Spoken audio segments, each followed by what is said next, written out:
राधे राधे दोस्तों, good morning, सुप्रभात। मेरी प्यारी प्यारी यूट्यूब फैमिली को प्यार भरा नमस्कार। आप लोग कैसे हैं? आशा करती हूँ स्वस्थ होंगे, मस्त होंगे, अपने खुशहाल जीवन में व्यस्त होंगे। सुबह का समय है, हल्की हल्की धूप निकल आई है, जिनका सबको इंतजार रहता है। हमारा राघव धूप में खेल रहा है, अपने आप पे बातें कर रहा है। अब मम्मी की हो गई है स्नान, आ गई हैं तुलसी माँ की पूजा करने के लिए। वैसे तो सभी के घरों में तुलसी माँ का पेड़ लगा हुआ है, सभी लोग पूजा करते हैं, लेकिन कार्तिक मास में इनका महत्व ज़्यादा होता है। तुलसी चालीसा में यही कहा गया है, कार्तिक मास महत्व तुम्हारा, ताको जानत सब संसारा। यानी कि कार्तिक मास में तुलसी माता जी का महत्व ज़्यादा होता है, उनकी पूजा पूरे विधि विधान से की जाती है। वैसे तो ये पूजा 4 बजे मतलब उजाला होने से पहले ही कर लेनी चाहिए, लेकिन मम्मी को थोड़ा दिक्कत है, उनके हाथ पैर कमर में दर्द रहता है, उनको ठंडी जल्दी लग जाती है, इसलिए थोड़ा देर में करती हैं। कहते हैं भगवान को याद करने के लिए मन साफ होना चाहिए, श्रद्धा होनी चाहिए। हमारी मिष्टी भी आ गई हैं नानी के साथ में पूजा करने के लिए, घंटी उठा के बजा रही हैं। नानी से बोल, नानी आप आरती करो, हम घंटी बजा रहे हैं। पूरा 1 महीना यानी पूरा कार्तिक महीना पूजा करने के बाद महीने के अंत में पूर्णिमा यानी पूर्णमासी को इसका उद्यापन किया जाता है।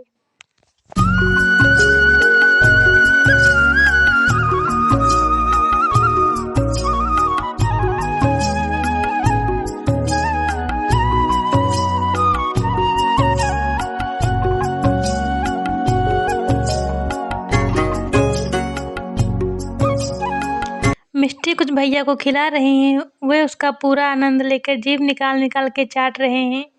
फिर मिष्टी ने लेट के उनकी नकल कर रही हैं। बच्चों को बच्चों की ही भाषा समझ में आती है, उनके साथ ही खेलना अच्छा लगता है।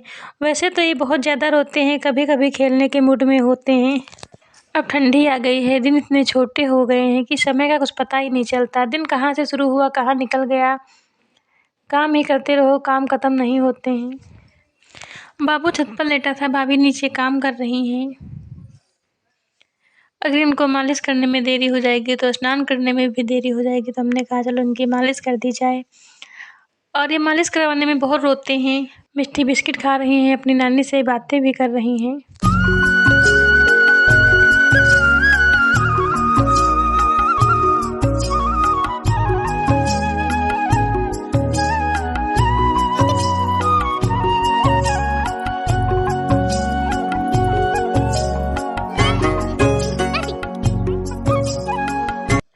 अब हो गए हैं दोपहर, सबका खाना पीना हो चुका है। मिष्टी जा रही हैं स्नान करने के लिए। मम्मी कपड़े साफ़ कर रही थी तो मिष्टी भी उसमें आ गई हैं, धुलने लगी हैं। मिष्टी बोली, नानी हम साफ़ करेंगे अपने कपड़े। उनके हाथ लगाए बिना कोई काम पूरा ही नहीं होता। उनको कपड़े धुलना, नल चलाना, पानी निकालना, सभी काम ज़्यादा अच्छे लगते हैं। बिटिया को तैयार करने के बाद आज हम आप लोगों को लेकर चल रहे हैं अपने हाथा पर। दिखाते हैं वहाँ क्या क्या है। हाथा हमारे घर से थोड़ी दूरी पर है, पास में नहीं है, तो रोज़ रोज़ हम लोग नहीं आ पाते हैं। अब हम लोग आ गए हैं। देखिए मिष्टी यहाँ भी नल चला रही है, इसको नल चलाने में कितना मज़ा आता है। हमारे हाथा में आलू, पालक, धनिया, मूली सब बोया हुआ है। ये हमारे आलू हैं, इन पे माटी चढ़ाने वाली हो गई है। उधर पालक, धनिया, मूली सब लाइन लाइन से बोया हुआ है। ये हमारी पालक है। अपने घर की सब्जी हो, जब खाना हो ताज़ी लेकर आओ, उसका मज़ा कुछ और ही है।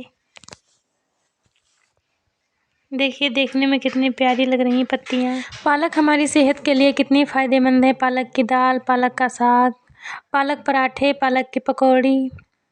ये हमारी धनिया है। धनिया देखिए कितने छोटे छोटे पेड़ भी निकले हुए हैं।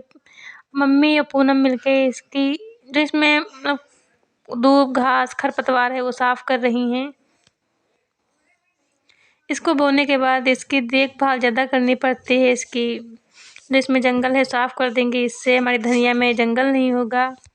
हमारे सभी कामों में हमारी बिटिया रानी बराबर लगी हुई हैं। पूछ रही, मम्मी क्या है, क्या कर रही हो, इसको उखाड़ क्यों रही हो। बच्चों का दिमाग चला करता है कि क्या हो रहा है, क्या कर रही हैं, क्यों कर रही हैं। मम्मी फावड़ा लेकर जुट गई हैं आलू में माटी चढ़ाने के लिए। हमारे देहाती भाषा में इसको फरुहा बोलते हैं, गांव में सब लोग फरुहा बोलते हैं। तो मम्मी फरुहा लेकर जुट गई हैं। जो माटी खोद नहीं है, इसी उठाकर इसको मेड़ में चढ़ा देंगे। फिर इसकी सिंचाई कर देंगी।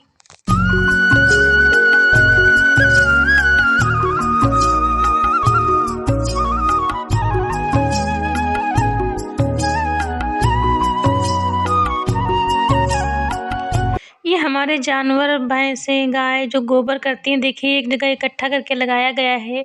इसको इकट्ठा करके खेत में डाला जाता है, इससे हमारी फसलों की उपज बहुत अच्छी होती है। मिष्टी कितने आराम से पैरा पर लेटी हुई हैं, नाटक बना रही थी, बोल रही थी मम्मी मम्मी हमको देखो आकर, हम सो गए। जब हम आए इधर तो उठ के खेलने लगी। गाँव गाँव है, गाँव की कुछ बात ही अलग है। गांव में बच्चों के खेलने के लिए कितनी चीज़ें हैं, शहर में सब कहाँ मिलता।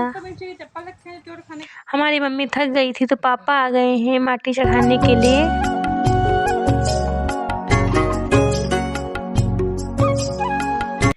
पालक काटने वाली हो गई है पूनम, पालक काट रही हैं। जो बीच बीच में घास फूस दिख रही है उसको साफ कर रही हैं। पीछे लकड़ियाँ लगी हुई हैं, ठंडक आ गई है, ठंडक के लिए बचा कर रखी गई थी। इतनी ठंड ही पड़ती है कि बिना आग तापे काम कहाँ चलने वाला है। मम्मी भी आ गई हैं, पालक में जो घास फूस खरपतवार हैं उसको अलग कर देंगी। अब पालक भी कट गई है, आज रात को इसका साग बनेगा। सारे काम निपट गए हैं, मम्मी आ गई हैं कंडे बनाने के लिए। हमारे यहाँ इनको कंडे बोलते हैं, कहीं कहीं ओपले भी बोलते हैं। हमारी मिष्टी चारा मशीन चला रही हैं। कंडे बनाना भी एक कला है, सभी लोगों को कहाँ बनाने आते हैं। हमारी मम्मी जल्दी जल्दी उठा रही हैं, हमने भी कोशिश की एक उठाने की तो हमसे तो उठा ही नहीं, टूट गया।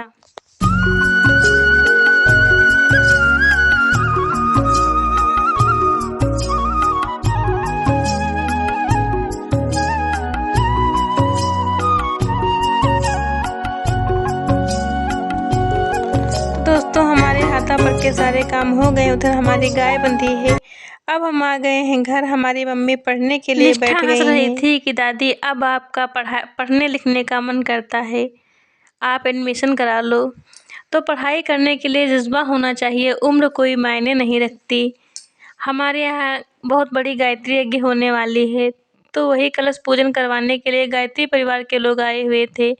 तो सबको एक एक दो दो जो जितनी इच्छुक है उसको उतनी किताबें दे गए हैं गायत्री मंत्र लिखने के लिए। तो हमारी मम्मी वही रोज़ 1 घंटा बैठ के किताब लिखती हैं, 1 पेज 2 पेज इतना लिख पाती हैं, क्योंकि उनका अभ्यास है नहीं तो धीरे धीरे लिखती हैं। तो दोस्तों अगर आपको हमारी वीडियो पसंद आई हो, वीडियो को लाइक करें, गाँव से जुड़ी हर एक चीज़ देखने के लिए मेरे चैनल को सब्सक्राइब करें। मिलते हैं एक नए वीडियो में, तब तक के लिए जय श्री राम, राधे राधे।